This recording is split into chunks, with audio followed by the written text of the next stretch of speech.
The Sunday it started, I was standing in the church parking lot holding a lemon bar wrapped in wax paper.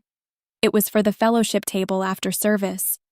I'd woken up early, ironed a light gray cardigan, and even managed to water the fern by the kitchen sink before leaving. 7 months had passed since my husband Daniel died. I was trying to return to normal things: hymns, folding bulletins, smiling when people asked how I was doing. My phone rang at 9:42 a.m. I almost let it go to voicemail because service started at 10. It was the handyman I'd hired earlier that week to check a water stain spreading across the ceiling below Daniel's home office. His name was Victor Kowalski. My neighbor across the street had recommended him, said he was steady, reliable, didn't overcharge. His voice was lower than usual. "Mrs. Hart," he said, "I need you to come back to the house right now, and I think you should come alone." I remember looking at the church doors. People were walking in, holding coffee cups, greeting each other. I asked him what was wrong. He paused. "There's something behind the wall in your husband's office," he said. "It's not plumbing." That was all. I drove home doing 40 in a 35. My hands felt light on the steering wheel, like they didn't quite belong to me. I told myself it was probably old wiring, or a forgotten safe. Daniel liked organization. He labeled everything: storage bins, cables, even the garage shelves had printed tags. Victor was waiting on the front steps when I pulled up. He wiped his hands on a rag before speaking. There was drywall dust on his sleeves. "I had to move the bookshelf," he said. "The pipe's fine, but behind it..." He let the sentence hang there and walked me upstairs. Daniel's office still smelled faintly of sandalwood. He used to burn a small candle on the windowsill when he worked late. The air in the room felt undisturbed, almost paused in time. I hadn't spent more than a minute inside since the funeral. I kept the door closed. The built-in bookshelf had been shifted forward a couple of feet. A square of drywall had been cut cleanly from between two studs, and bolted directly to the framing was a gray metal lockbox, about the size of a small microwave. Victor stepped back into the hallway. "I'm a handyman," he said quietly. "Not a detective." I knelt down. My knees cracked against the hardwood. The box wasn't locked, just latched. When I opened it, the first thing I saw was cash. Stacked and banded. Neat. Intentional. Underneath that was a large envelope filled with printed bank statements, a USB drive sealed inside a small plastic bag, and at the bottom, folded twice, a single sheet of paper in Daniel's handwriting. I didn't read the whole note at once. My eyes caught fragments. Transfers, consulting invoices, 3 years, if you're reading this, and one line underlined twice. "Do not trust Claire." Claire Mason had brought me soup the week Daniel died. She had sat at my kitchen table and held my hands while I stared at the wall. She had texted me 2 days ago asking if I wanted to meet for coffee. I closed the lid of the box and sat back on the floor. Victor cleared his throat gently from the doorway. "You okay?" "I don't know yet," I said. He nodded once, didn't ask anything else. After he left, I stayed in that room for a long time. The afternoon light shifted slowly across the floorboards. The house was quiet except for the refrigerator downstairs kicking on. 7 months. For 7 months I had walked past this door. Whatever Daniel had been working on, it was 12 inches behind drywall the entire time. I picked up the USB drive and turned it over in my hand. Then I waited. That night, I sat at the kitchen table with the USB drive in front of me and a cup of chamomile tea I never touched. The house felt different. Not louder, just aware. I plugged the drive into my laptop a little after 10. It required a password. That made sense. Daniel was careful. He kept spreadsheets for everything. Even our vacation budgets had tabs labeled by year. I tried the obvious first. Our anniversary, my birthday, his birthday, our old address, the name of our street when we first moved to Indiana. Denied. I wrote each attempt on the back of a grocery receipt after the first 10 tries. It felt methodical, calm. By midnight, I had tried 32 combinations, all denied. I closed the laptop gently instead of snapping it shut. That felt important. If Daniel had hidden a metal box behind a wall, he wasn't careless with passwords. The envelope of bank statements sat beside me. I opened it. The pages were arranged chronologically. Top right corner of each one had a printed label, month and year. The edges aligned perfectly. I ran my hand over the stacks before spreading them out across the table. Every month showed a transfer from Hart & Mason Commercial Flooring, the company Daniel co-owned, to something called Mason Consulting Group LLC. The amounts weren't identical. $8,450, $11,200, $9,870, $12,050. Irregular enough to avoid attention, regular enough to form a rhythm. I opened the calculator on my phone and began adding. I did it twice because the first total made my chest feel hollow. $328,000, transferred over 36 months. I leaned back in my chair and listened to the house settle. A soft pop from the heating vents. The hum of the refrigerator again. Daniel had mentioned tight margins once or twice during his last year. Said material costs were rising. That cash flow was thinner than it used to be. I believed him. I never questioned the numbers. At 8:15 the next morning, my phone rang. It was Daniel's mother. Her voice had changed since the funeral. Before, she called twice a week. After he died, our conversations shrank into brief check-ins, polite, careful. "Have you gone through Daniel's office yet?" she asked. The question felt pointed. "Not much," I said. There was a pause on her end, a breath that caught slightly. "You probably should." She didn't elaborate. She didn't ask how I was feeling. She ended the call a minute later. I set my phone face down. At 11:30 a.m., another call came in. Richard Mason, Daniel's business partner. His tone was warm, almost rehearsed. "Emily," he said, "I've been thinking about the buyout we discussed. I'd still be willing to offer you $150,000 for Daniel's half. Clean and simple. You don't want the stress of running a flooring company." He laughed lightly, as if easing tension. I looked at the stack of bank statements still covering my kitchen table. "I'm not ready to decide," I said. "Of course," he replied quickly. "Just let me know." After we hung up, I stared at the ceiling for a long moment. Then my phone buzzed again. A text from Claire. "Coffee this week? Miss you." I read Daniel's note again. "Do not trust Claire." There were no explanations attached to that sentence. No emotion. Just instruction. I typed back, "Thursday works." Then I set the phone down. Later that evening, I called my oldest friend, Rebecca. We'd known each other since high school in Fort Wayne. She worked as an administrative assistant at the county assessor's office. Organized, curious, unafraid of paperwork. I told her everything. The lockbox, the cash, the transfers, the LLC name. She didn't interrupt. When I finished, she said, "Give me 24 hours. The next afternoon at 2:10, she called back. "Mason Consulting Group LLC was registered 3 years ago," she said. "Sole member, Richard Allen Mason. No employees, no physical office, just a P.O. box." She paused.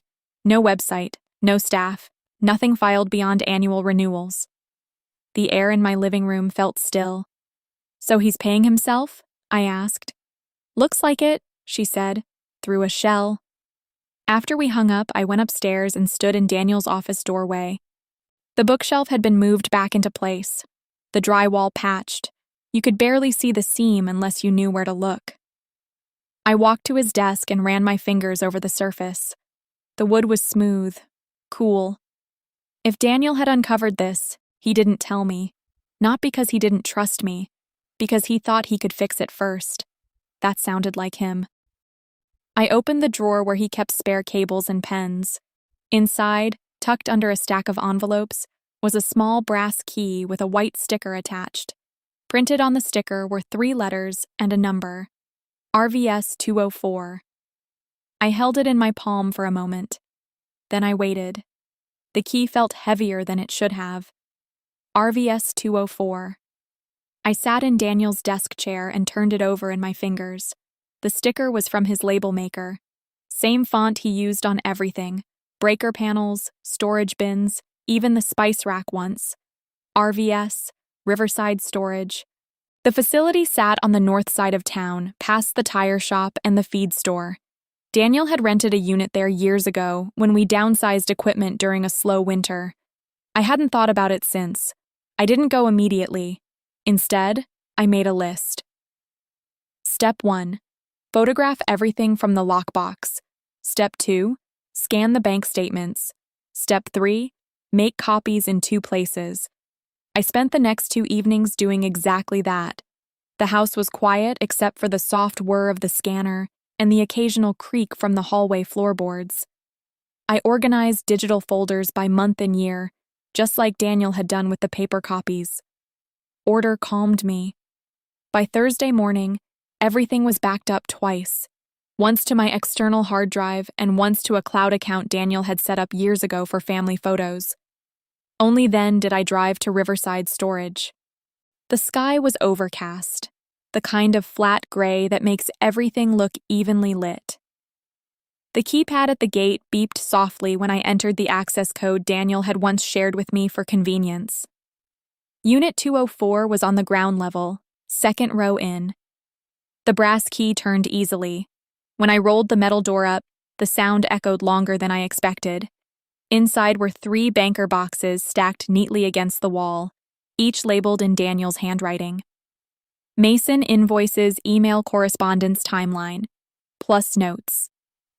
I stood there for a moment before stepping in. The air smelled faintly of cardboard and dust. Cool. Still. I opened the first box. 38 printed invoices from Mason Consulting Group LLC to Hart & Mason Commercial Flooring, each one signed by Richard, each one listing vague services, vendor strategy, market analysis, acquisition planning. The language sounded professional. It also sounded empty. The second box contained printed emails. Daniel had highlighted certain lines in yellow, entire chains between Richard and supposed vendors. But Daniel had included WOIS lookups for the email domains. Every domain had been registered within days of the invoice dates.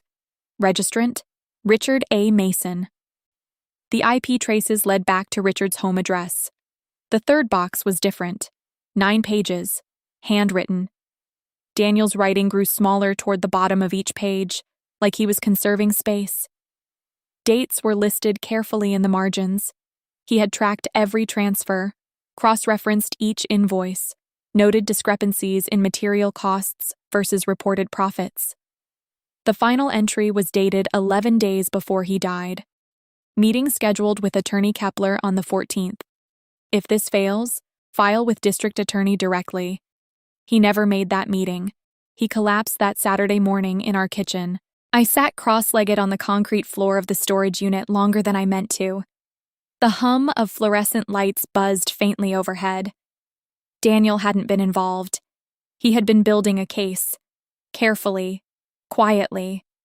I closed the boxes and locked the unit. That evening, I tried the USB drive again. Instead of birthdays or addresses, I thought about stories Daniel used to tell. The ones he repeated without realizing. His childhood dog. A beagle named Rusty. He'd gotten him the summer he turned 10. He used to say that dogs slept at the foot of his bed until college. I typed, Rusty 9993. The drive unlocked. Inside were folders organized by year, then by month, QuickBooks exports, screenshots of email headers with metadata, copies of every invoice, notes explaining each discrepancy. Daniel had documented everything, total damages calculated to the dollar, $352,184. I didn't feel angry. I felt clear. I closed the laptop slowly.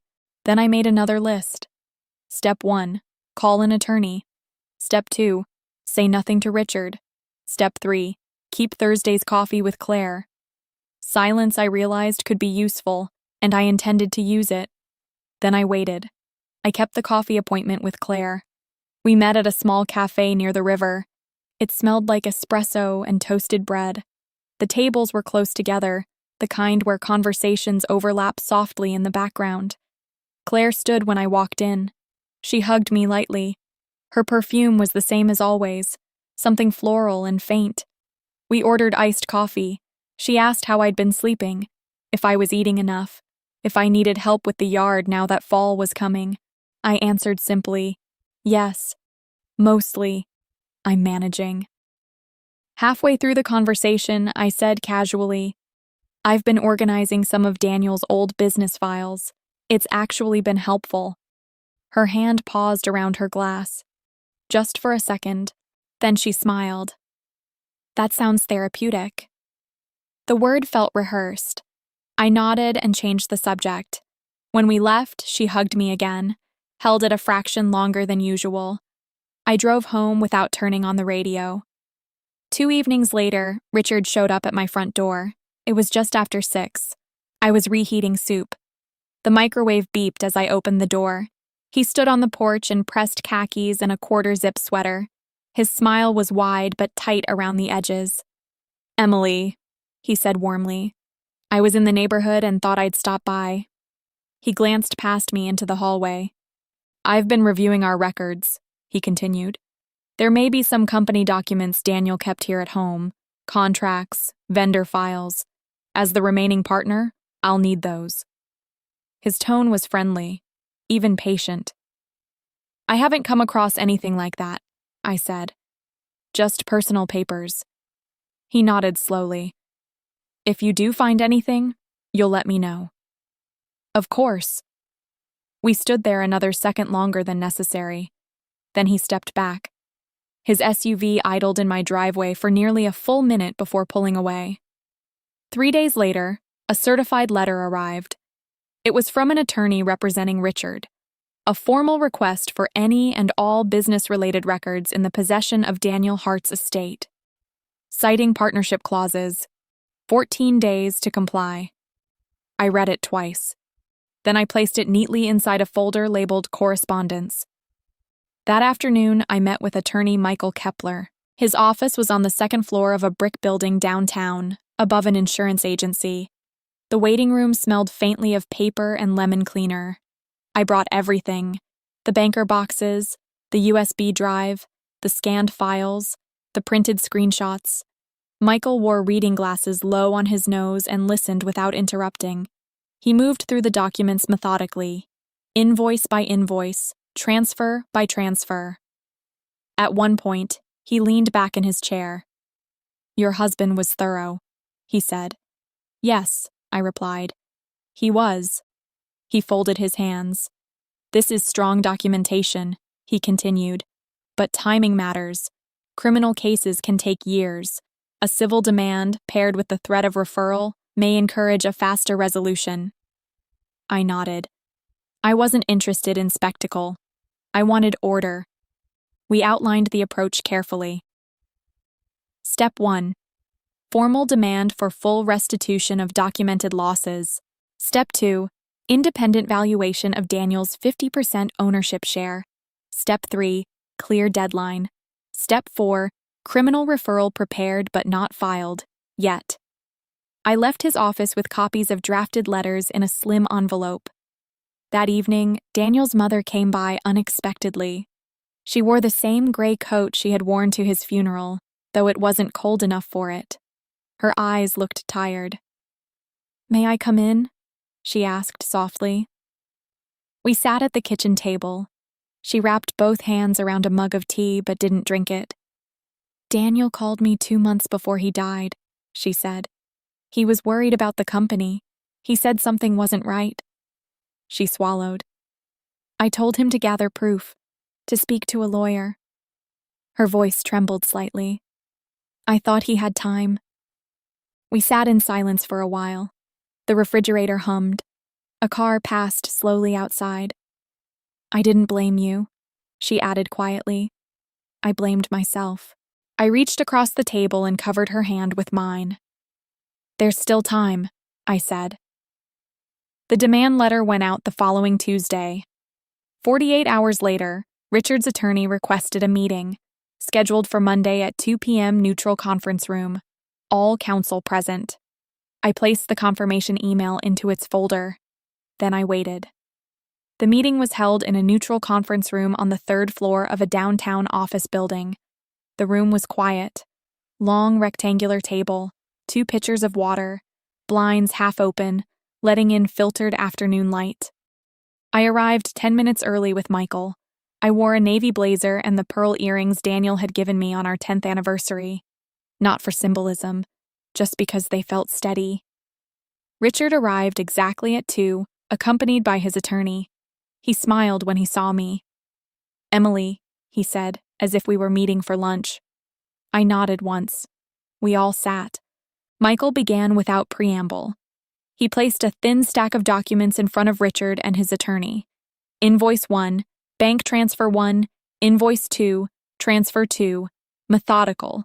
No raised voices, no accusations in tone, just paper. Richard leaned back at first, arms loosely crossed. His attorney flipped pages, adjusting his glasses occasionally. By the 12th invoice, Richard's posture changed. He leaned forward, his jaw tightened. "These were legitimate consulting services," he said. His voice was calm, but thinner than usual. "Strategic advisory work, vendor relations." Michael nodded slightly. "Understood," he replied. Then he slid forward a printout of an email header, full metadata included. The email showed Richard's personal Gmail account, sending instructions to one of the so-called vendor addresses. Use the same template as last month. Adjust the amount to $11,400. Label it market analysis. The room went quiet. Richard's attorney read the header more carefully this time. Then the WAIS registration documents. Then the IP trace reports. Each domain registered within 72 hours of invoice issuance. Registrant: Richard Allen Mason. Residential IP address match. The air felt still. Richard cleared his throat. "This is being misinterpreted." Michael did not argue. He placed one final sheet on the table. A summary spreadsheet prepared from Daniel's QuickBooks exports. 37 months. Total misappropriated funds, $352,184, plus interest calculations, plus valuation of Daniel's 50% ownership share, independently appraised at $425,000. Michael spoke evenly. "Our demand is as follows: full restitution of documented funds, plus buyout of Mrs. Hart's ownership interest at fair market value. In exchange, criminal referral will be withheld. No threats, just structure." Richard stared at the documents for several seconds longer than anyone else did. Then his attorney asked for a recess. They stepped into the hallway. I poured myself a small glass of water and waited. I noticed the faint sound of traffic outside, the hum of the HVAC system, the way my hands rested calmly on the table. 9 minutes later, they returned. Richard no longer smiled. His attorney spoke. "We are prepared to agree to restitution in full and to the proposed buyout valuation, contingent upon structured payment within 60 days and a non-referral agreement." Michael glanced at me briefly. I nodded once. Paperwork was drafted, language reviewed, deadlines specified, signatures placed carefully. Richard signed last. His pen hesitated slightly at the final line. He did not look at me when he pushed the document forward. There was no speech, no apology, just ink drying on paper. When it was finished, Richard stood, gathered his folder, and left without extending his hand. The conference room door closed softly behind him. I remained seated for a moment, not because I felt overwhelmed, but because I wanted to let the quiet settle. Then I stood, placed Daniel's folders back into my bag, and walked out into the afternoon light. And I waited for the first transfer to arrive. The first payment arrived 17 days later. I was at work when Michael called. I had just finished a cleaning appointment with a 7-year-old who insisted on telling me every detail about his pet turtle. I stepped into the break room and closed the door. "The initial transfer has cleared," Michael said. "Wire confirmation is attached to the email." His tone was professional, steady. I thanked him and ended the call. For a moment, I stood there listening to the hum of the vending machine.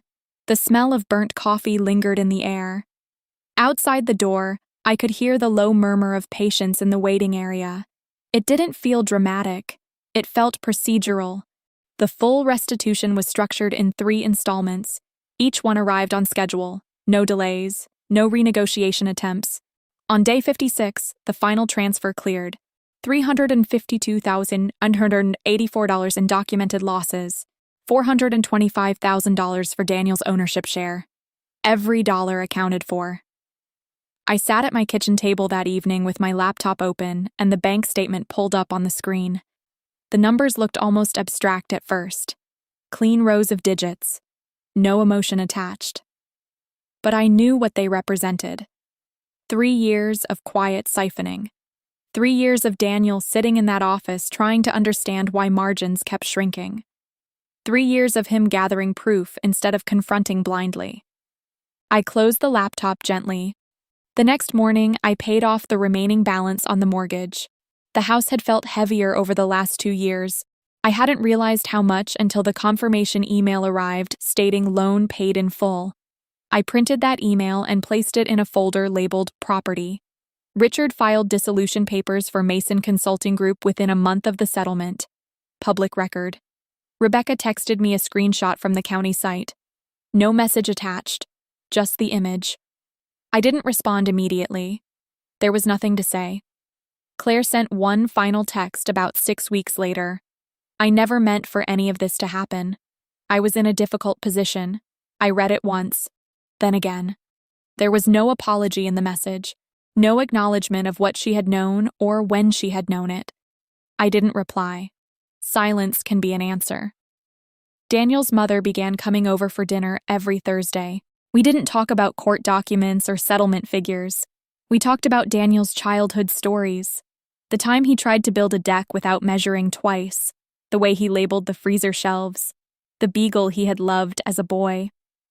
One evening, she brought an old recipe card stained with paprika, Daniel's grandmother's chicken stew. We cooked it together. The kitchen filled with the smell of onions and sweet pepper. Steam rose from the pot and fogged the window above the sink.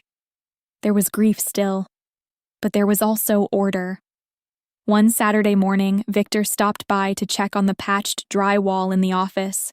He stood in the doorway, hands in his jacket pockets. "Everything turn out all right?" he asked. "Yes," I said. It did. I handed him an envelope with the final payment for the plumbing work and a little extra inside. "Thank you for asking me to come home that day," I added. He nodded once. Simple. After he left, I went upstairs and opened Daniel's office door. The bookshelf was back in place, the seam in the drywall nearly invisible. Sunlight filtered through the blinds in thin, even lines across the desk. I placed the empty lockbox inside the closet, not as a reminder of betrayal, but as proof of preparation. The documents were archived properly now, both digital and physical copies stored securely. The case closed, the records clean. Richard continued operating his business under a revised structure. No public scandal, no headlines. Consequences don't always make noise. Sometimes they arrive quietly, through wires and signatures and filed paperwork. That was enough. And for the first time in months, I slept without waking at 3 a.m. The house felt still, in a good way. A few weeks after the final transfer cleared, I repainted Daniel's office. Soft cream, nothing dramatic. I moved the bookshelf back exactly where it had been, vacuumed carefully along the baseboards, opened the window for a few hours and let the late summer air move through the room. It no longer felt sealed. It felt usable. I added a reading chair by the window, found it at a small consignment shop on Main Street. Worn leather, comfortable. I placed a floor lamp beside it and stacked 2 books on the small table. In the evenings, I sit there sometimes with a cup of tea. The house sounds normal again. The refrigerator hums. The neighbor's dog barks once and settles. Wind moves through the trees in a steady rhythm. Daniel's absence is still real, but it no longer feels unfinished. The mortgage is gone. The company is no longer tied to me. The paperwork is organized in labeled folders inside a locked cabinet. Order matters. Daniel's mother still comes for dinner on Thursdays. We cook slowly. We talk about ordinary things. Last week, we sorted through old photo albums and labeled the backs in pencil. Dates, locations, names.